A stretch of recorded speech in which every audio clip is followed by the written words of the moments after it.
Y yo creo que el Señor nos va a bendecir en esta tarde. En el nombre de Jesucristo vamos a leer el capítulo 5 de Hebreos capítulo 5 y texto 7. Hebreos 5, 7. Dice la palabra del Señor así, en el nombre de Jesús.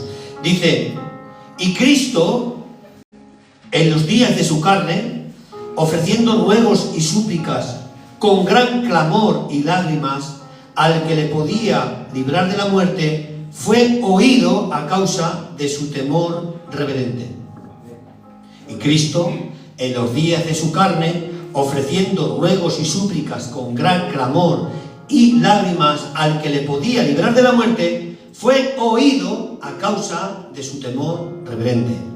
¿Le puedes dar un aplauso a esta palabra?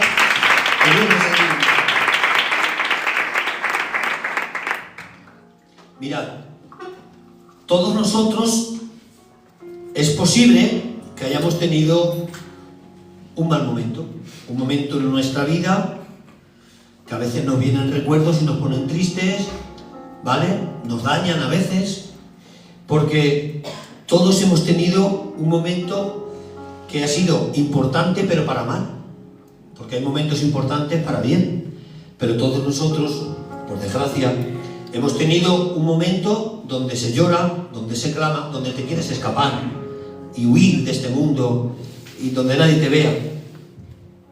Y en esos momentos es cuando el diablo susurra que a Dios no le importa tu dolor porque Dios está muy lejos. Es fácil que haya personas en los hospitales recibiendo malas noticias y que el diablo trate con ellos diciendo: Dios está muy alto, Dios está muy lejos, a Dios no le importa tu dolor.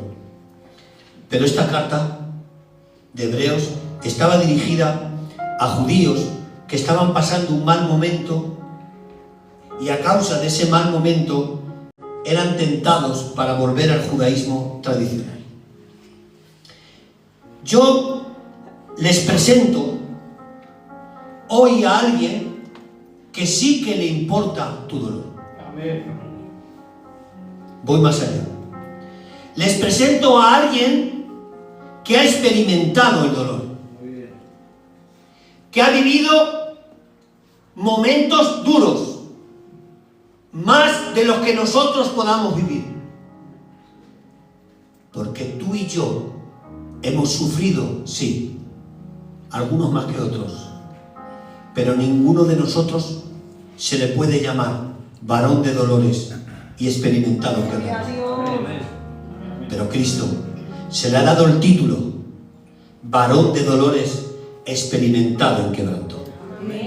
Esta carta, hermanos, que estaba dirigida a estos judíos que se habían convertido al Mesías, pero que de alguna manera los estaban persiguiendo, porque esta carta fue escrita antes de la destrucción del templo. Por lo tanto, había sacrificios, había sacerdotes, había un organigrama, un protocolo, una liturgia, un ritual. Y al ser perseguidos, eran tentados de volverse al judaísmo tradicional. La carta de Hebreos, como está dirigida a los hebreos, hermanos, está enfocada y destinada a exaltar a Cristo como preeminente. La carta de Hebreos está dirigida a hebreos para decirles que Jesús es superior a Moisés, es superior a los ángeles, es superior a la ley, es superior al templo, es superior al judaísmo, es superior al día del reposo, es superior a cualquier sacrificio. Por eso, el capítulo 1 de Hebreos empieza diciendo que Cristo, que en aquellos tiempos, en los antiguos tiempos, en los posteros tiempos, en los últimos tiempos, pero dice que en tiempo pasado Dios habló a los padres por medio de los profetas, pero en este último tiempo nos habló por medio de su Hijo, a quien constituyó heredero de todo y por quien asimismo hizo el universo. Dice, Él es el resplandor de su gloria y la imagen misma de su sustancia, y sustenta todas las cosas con el poder de su palabra. Si lees un poquito más abajo verás que él dice: Jesús es superior a Moisés. Claro, hermanos, para nosotros esto lo entendemos bien, perfectamente. Para un judío decir que era más grande que Moisés es complicado, era difícil de digerir. Pero hermanos, Jesús dijo un día: si creéis a Moisés, creedme a mí, porque Moisés escribió de mí. Amén. Estamos hablando de alguien más grande que Abraham. Amén. Que él mismo dijo: antes que Abraham yo soy. Amén. Estamos hablando de alguien más grande que el templo, más grande que el día del reposo, más grande que los mismos ángeles, porque es el creador de los ángeles. Recordad, Colosenses capítulo 2 y texto 14.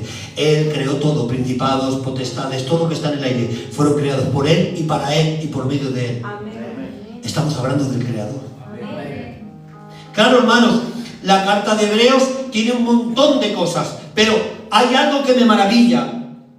Y es que se presenta a Cristo como superior, pero no solo superior como persona, sino superior como sacerdote. Porque los sacerdotes eran de la orden aarónica, es decir, descendientes de Aarón, de la tribu de Leví. Pero Cristo se presenta en el capítulo 7 como sacerdote para siempre, según el orden de Melquisedec. Amén. Y el autor de los Hebreos nos explica que el sacerdocio de Melquisedec es superior al de Aarón porque es antes, porque es mayor, y porque el de Aarón se hereda de los padres y tiene genealogía, pero el de Melquisedec ni tiene genealogía, ni tiene principio ni fin. Por eso dice el Salmo: juro que tú eres sacerdote para siempre, según el orden de Melquisedec. Estamos hablando que él es mayor que cualquier sacerdote. Por eso el 1 dice: porque todo sumo sacerdote es tomado de entre los hombres y es constituido a favor de los hombres en lo que a Dios se refiere, para que presente ofrendas y sacrificios.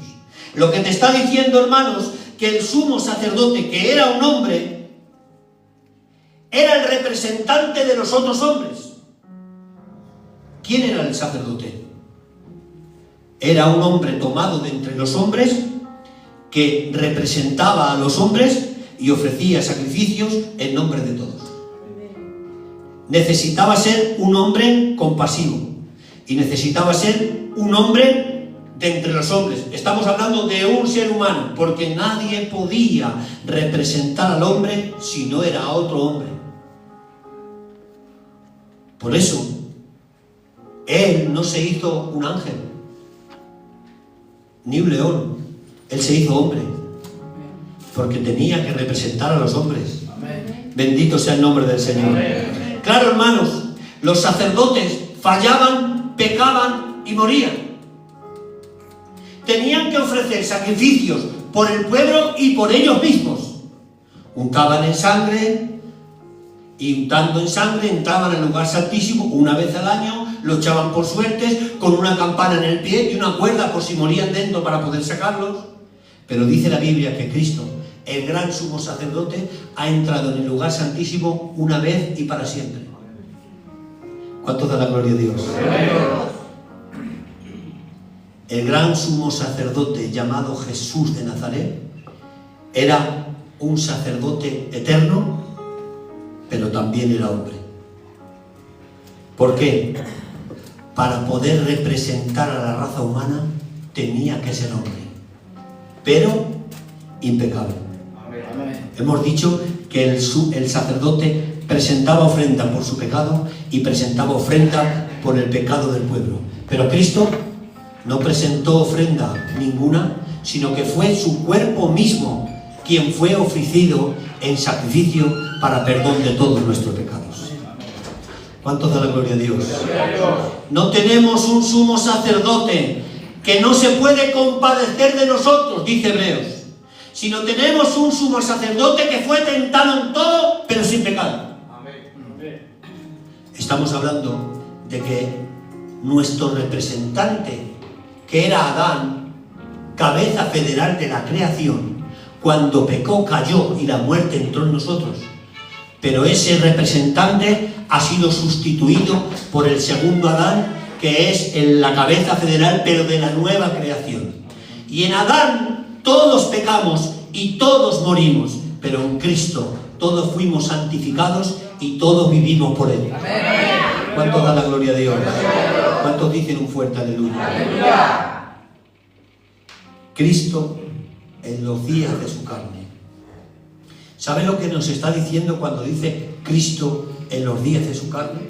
Nos está hablando que en los días de su humanidad, cuando vino como uno de nosotros, semejante a nosotros, como cuando dice Filipenses capítulo 2, 5 hasta el 9, el que era en forma de Dios no estimó ser igual a Dios, sino que se hizo hombre. Estamos hablando, hermanos, de que cuando habla los días de su carne, nos quiere decir que Cristo no sufrió menos por ser hijo de Dios. Lo voy a repetir otra vez. Cristo no sufrió menos por ser hijo de Dios. El ser el hijo de Dios, el ser el verbo hecho carne, no le quitó sufrimiento en su cuerpo. Es lo que está diciendo Cristo en los días de su carne, ofreciendo ruegos y súplicas. Jesús, escuchadme bien, experimentó el peso real en su cuerpo de la ira de Dios. Amén. Jesús experimentó en su cuerpo el peso real de la ira de Dios y la separación a causa de todos nuestros pecados. Amén. Dice la Biblia, y aunque él no conocía pecado, Jehová cargó el pecado de todos en él. Amén. Gloria a Dios. Amén. Dice la Biblia, y el que era bendito se hizo maldito. Y el que no tenía pecado se hizo pecado. El que era rico se hizo pobre. El que era Dios se hizo hombre. Amén. Y ahora, hermanos, ¿qué les quiero decir? Que cuando nosotros sufrimos, no podemos pensar que Cristo no sabe por dónde estamos pasando, porque Él lo ha experimentado. Amén.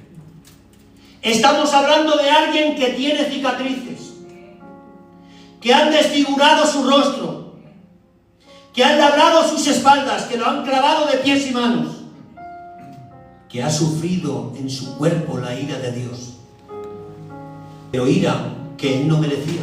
Amén. Amén. Que la merecíamos nosotros. Amén. Pero alguien tenía que pagar por ti.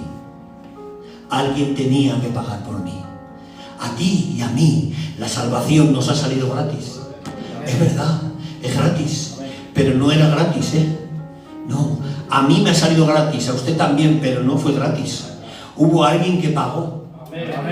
Que pagó sangre para que a ti y a mí nos salga gratis. En realidad no fue gratis. Alguien tuvo que morir para que a ti te saliera gratuitamente y a mí también. Hermanos, estamos hablando de alguien que ha sufrido en su cuerpo y ha experimentado el dolor, y que puede ponerse en tu lugar porque ha conocido tu debilidad, porque sabe cómo eres, porque sabe que a veces te rompes, porque sabe que a veces no tienes fuerzas, porque sabe que a veces fracasas, te frustras, lloras, porque a veces te rebelas, te subes al orgullo, otro día estás arrastrado por el suelo, otro día no hay quien te hable, que tienes un genio que no te soporta a nadie, otro día eres dócil y amable. ¿Sabes por qué? Porque Él lo sabe, porque todo eso lo ha experimentado. Es el mismo que dijo, si alguno está cansado, venga a mí y yo le ofreceré descanso y reposo para su alma. Pero ¿sabéis qué? Es el mismo que se cansa y se pone en el pozo de la samaritana. Es el mismo que en la cruz del Calvario dice, tengo sed. Pero en Juan 7:37 dice, si alguno tiene sed, venga a mí. Es el mismo que ha dicho, tengo hambre. Pero es el mismo que ha dicho, yo soy el pan que descendió del cielo. Es el mismo que oraba al Padre, pero Él mismo recibía oraciones. Es el mismo. ¡Qué grandeza tenemos! Tenemos un sumo sacerdote que se puede compadecer de nosotros porque ha experimentado en su cuerpo lo que nosotros podemos pasar en esta tierra. ¿Cuánto da la gloria a Dios? ¿Cuántos dicen un fuerte aleluya? ¡Aleluya! Cristo sabe de lo que habla. Y sabe de lo que tú puedes hablar. Sabe y te entiende perfectamente porque Él ha pasado por lo mismo. Te conoce el Señor. Amén. Cristo, en los días de su carne, siendo semejante a nosotros, dice, ofreció ruegos y súplicas. Y escuchadme, ruegos, súplicas, clamor y lágrimas. ¿Habéis visto a alguien con mucho dolor clamar? ¿Lo habéis visto? Yo lo he visto. ¿Os imagináis? Yo lo pongo así, que tú estés en medio del océano. A mí me da mucho miedo eso del mar, me da mucho miedo. De noche, agarrado a una maderica y veas a 200 metros un barco. ¿Cómo harías? ¿Cómo harías, Fifi? Harías, oh Señor del barco, aquí estoy desamparado. ¿Verdad que no? Diría, ¡que estoy aquí! ¡Socorro! Igual no estás orando, clamando. Igual estás haciendo una oración de protocolo. Pero si tienes que clamar, no es una oración de Padre mío, tú eres el más grande, eres el perfecto. ¡No! La oración que clama es esa que dice, Señor, que perezco. ¡Ayúdame! ¿Os imagináis a Pedro ahogándose en el mar diciendo, Señor Jesús, fuente de todo bien? No, se estaba ahogando. Señor, por favor, sácame de aquí que perezco. Es hora de que clames. Cristo clamó.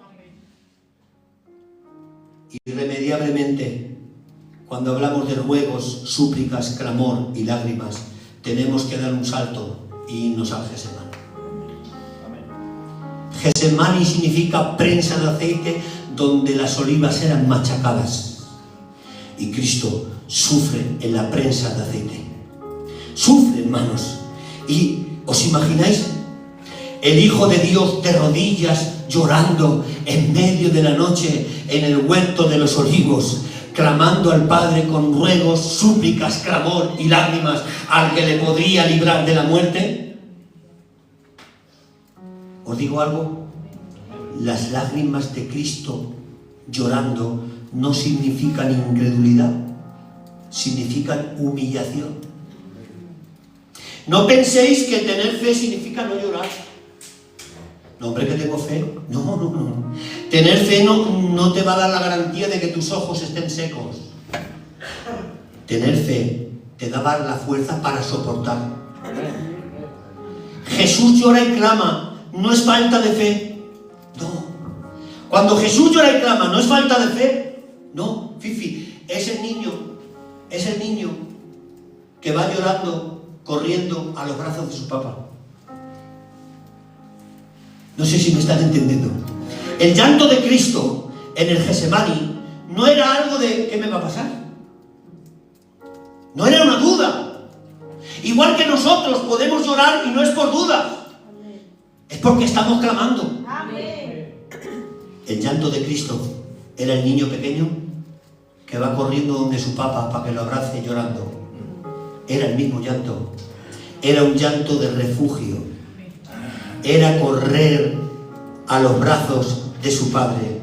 Era tener confianza. Cristo no se asusta de tu crisis porque Él estuvo ya allí. A Cristo no le impresiona tu problema porque Él ha pasado por lo mismo. Ofreciendo ruegos y súplicas con gran clamor y lágrimas al que le podía librar de la muerte en Getsemaní. Dice, fue oído a causa de su temor reverente. Ora. Dice la Biblia que en Getsemaní Jesús ora. El peor momento de su vida. ¿Sabéis qué, hermanos? Hay gente que cuando afronta un mal momento se quita del culto. Se aparta de Dios. Es el mayor error que puede cometer una persona. Porque con Cristo es difícil, sin Cristo es imposible. Amén. En el peor momento Cristo se va a orar. Amén. Ni sus discípulos son capaces de velar con Él. Empieza a orar y en ese momento solo estaban los dos. El Padre y Cristo. No había nadie más. Allí estaba ofreciendo ruegos y súplicas. Y ora y dice que es oído. ¿Sabéis lo que significa en la Biblia es oído? Es que lo ha oído y lo ha hecho. Cuando Moisés clamó dijo, Jehová ha oído. Y después sacó al pueblo. Cuando en la Biblia hablamos de Dios lo ha oído, significa que Dios lo va a hacer. Amén. Ora es oído a quien le podría librar de la muerte. Pregunto, si Cristo le oyó el Padre, ¿por qué acabó en la cruz? ¿Y qué le pidió el Señor Jesús al Padre? Porque dice que fue oído al que le podía librar de la muerte. Entonces no le pidió librarse de la cruz, porque si Cristo le pide librarse de la cruz y dice que la ha oído, no se hubiera crucificado. Entonces, ¿qué le pidió? Ahora lo contesto. Fue oído a causa de su temor reverente. ¿Sabéis que temor reverente hay mucha gente que lo ha confundido con terror o pánico? Pero la palabra temor reverente se escribió originalmente como eulabeía. ¿Qué significa eulabeía? Sostener algo sagrado con mucho cuidado. ¿Os imagináis? Un vaso de oro con algo sagrado dentro y alguien lo coge con mucho temor para que no se le rompa. ¿Sí o no?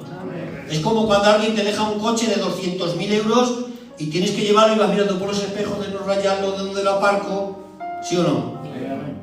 Pues sostener algo sagrado con sumo cuidado. El temor reverente de Cristo fue su sumisión voluntaria. Él se somete a la voluntad del Padre porque valoraba más la voluntad del Padre y el propósito eterno que su propia vida. Amén. Lo digo de otra manera, no se haga mi voluntad sino la tuya. Amén. Él pone por delante el propósito eterno del Padre, anunciado desde antes de la creación del mundo, que su propia voluntad, su propia comodidad o su propia vida. Pero es que la voluntad del Padre entrañaba clavos, corona de espinas, latigazos y lanza de los romanos. Pero no se haga mi voluntad sino la tuya. ¿Cuánto da la gloria a Dios? Fue oído. ¿Para qué fue oído, Fifi? ¿Para qué fue oído el Señor? Hay mucha gente que ha especulado con esto. ¿Para qué fue oído? ¿Qué Dios le dio? ¿Qué Dios le concedió a Jesús? ¿Y qué pidió Jesús en la cruz? Porque si le oyó, ¿por qué acaba en la cruz? Porque Cristo no le pidió no ir a la cruz. Cristo le pidió que lo librara de la muerte. No le pidió no morir, sino le pidió que la muerte no se lo tragara. Lo digo de otra manera, le pidió resucitar, levantarse el tercer día. Por eso dice Hechos capítulo 2 y texto 32. A este Jesús levantó Dios de entre los muertos. Amén. Lo que Él le estaba pidiendo, Padre, tengo que morir por hacer la voluntad y tu propósito eterno, pero te voy a pedir algo, no dejes que la muerte me trague. No dejes que la muerte me venza. Por eso, hermanos, cuando Cristo le pide que resucite y que le dé fuerzas para soportar todo el trayecto que tenía que pasar hasta la cruz. ¿Sabéis, no, lo que pasó antes de la cruz? ¿Algunos han visto la pasión de Cristo?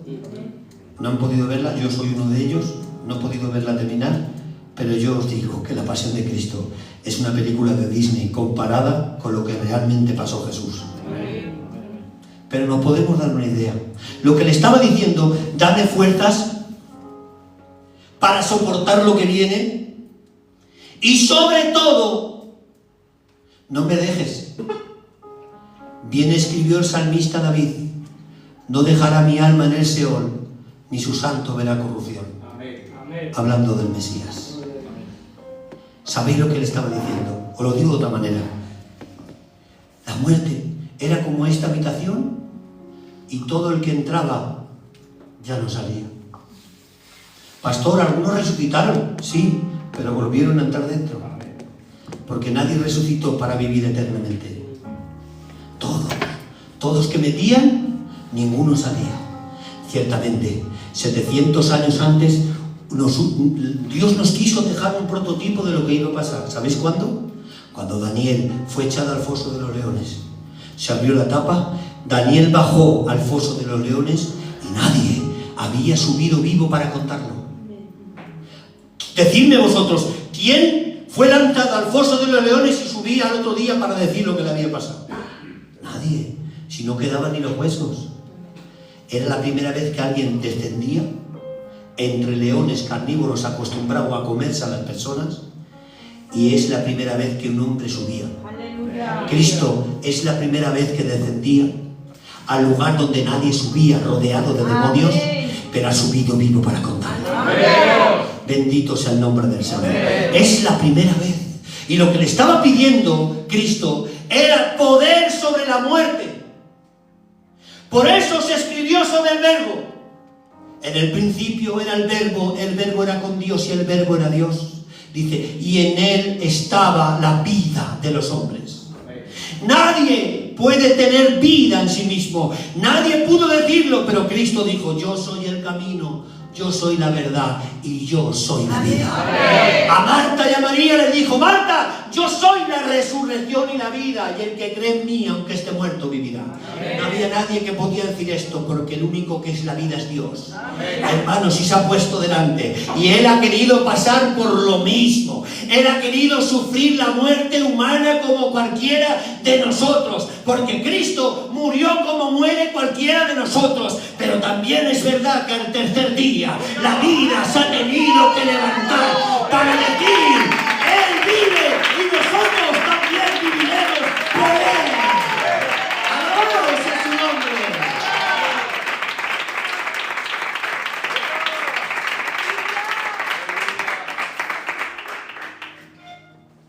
Señor, ayúdame en este tramo. Ayúdame en este tramo, ¿vale? No te preocupes, con esto termino, ¿eh? No te preocupes. No te preocupes al Papa. Coge un ángel y lo manda a que lo fortalezca. Tenía que recibir fuerza. Imaginaros. Dice la Biblia que Cristo es el creador de toda la corte celestial, de todos los ángeles, de todos los seres vivientes. Y ahora cuando baja a fortalecerlo, lo ve en el Getsemaní llorando, sudando, llorando, rogando, y tan acongojado, el ángel baja y lo fortalece. ¿Os imagináis al ángel? De repente, bajando a la tierra diciendo, oh, tú eres el creador. Yo te conozco. Amén. Tú eres el creador. Amén. Amén, amén. Y te tengo que fortalecer. ¿Os dais cuenta? Ese que sustentaba el universo le han cargado una cruz en la espalda y no la puede soportar. El más grande del universo, que sustenta todas las cosas, no puede con un trozo de madera. Y tienen que tomar a Simón de Cirene para que la cargue. ¿Os estáis dando cuenta? ¿Quién de nosotros puede cuestionar el proyecto y el propósito de Dios? ¿Quién puede decirle a Dios que no había otro camino que no fuera la cruz? ¿Quién puede decirle a Dios, Señor, lo podías haber hecho de otra forma? O pensar que Dios lo podía haber hecho de otra forma como le diera la gana a Él. ¿Pero por qué he elegido esto? Ahora entendemos, ¿verdad? No se haga mi voluntad, sino la tuya. Cristo, en los días de su carne, ofreciendo ruegos y súplicas, con gran clamor y lágrimas, fue oído a causa de su temor reverente. ¿Sabéis, hermanos? Cuando estaba leyendo esto en mi casica, decía, madre mía de mi vida, qué poco lo valoramos. Qué poco lo valoramos. El que no tenía necesidad de nada, el que vivía en absoluta perfección en la eternidad, el que no necesitaba mezclarse contigo ni conmigo, ni juntarse con nosotros, el que no había cometido ningún delito. ¿Qué necesidad? Qué poco lo valoramos. Y viene la hermanica y dice, no sé si Cristo me ama. Y cuando oigo esa frase que la he oído en los cultos, por desgracia, yo digo, esta persona no ha leído la Biblia. No ha leído la Biblia. Si no te hubiese amado, no hubiese hecho todo esto. Ahora digo yo, después de este mensaje, ¿estás pasando un mal momento? ¿Has pasado un mal momento? ¿O vas a pasar un mal momento? Acuérdate de esto. Él ya estuvo allí. Él se ha quedado allí. ¿Sabéis, hermanos? Cuando Sadrach, Mesach y Abednego fueron lanzados al horno de fuego, dice que miraron desde arriba y había 4. Y dice, hay uno que es semejante al Hijo de los Dioses. Se identifica muy parecido al que se aparece en el monte de la transfiguración. Pero claro, cuando lo sacan Fifi, hay 3. Bueno, había 4. Se ha quedado allí. El 4 se ha quedado en el horno. Para que cuando tú seas lanzado, Él ya está allí esperándote. En tu problema, en tu aflicción, en tu tristeza, en tu dolor, en todo lo que puedas sufrir, Él ya estuvo. Y Él te dice a ti y a mí que aunque llores y clames, no es falta de fe, es el niño que corre donde su papá porque está desesperado. Que puedes sufrir, que puedes llorar, que puedes tener una mala racha, una mala temporada, pero recuerda que alguien dio un paso adelante por ti, pasó todo lo peor que se puede pasar para que hoy estuvieses aquí. Oh hermanos, si alguno de nosotros fuera capaz de decir, Señor, no se haga mi voluntad sino la tuya. No saben ustedes la grandeza, la dureza y la dificultad que lleva decir, Señor, se haga tu voluntad y no la mía. Lo decimos muchas veces, Fifi orando, pero si supiéramos de verdad lo que implica eso, a lo mejor no lo diríamos con tanta ligereza. Decir que se haga la voluntad de Dios y no la nuestra es complicado, ¿eh? A veces que la voluntad de Dios no nos gusta. ¿Queréis que haga una pequeñita reflexión? Está claro que Cristo sacrificó lo más grande por mí, ¿sí o no? Su propia vida. Cuando yo ni le conocía. Vale. Y ahora el Señor te pide a ti un pequeñico sacrificio. Y tú no quieres. No, hombre, no. Si fuera otra cosa, pero esto no. Sacrifícate. Sacrifícate. No te quedes en la conformidad y en la mediocridad. Sacrifícate. Que es pequeñico lo que te está pidiendo el Señor y no lo quieres hacer. Dice la Biblia, el que no escatimó ni su propia vida por amor de nosotros. Cierra tus ojos en esta hora. Amén. Te alabo y te bendigo, Padre, en esta hora. Señor, quiero que mis hermanos que recibieron este mensaje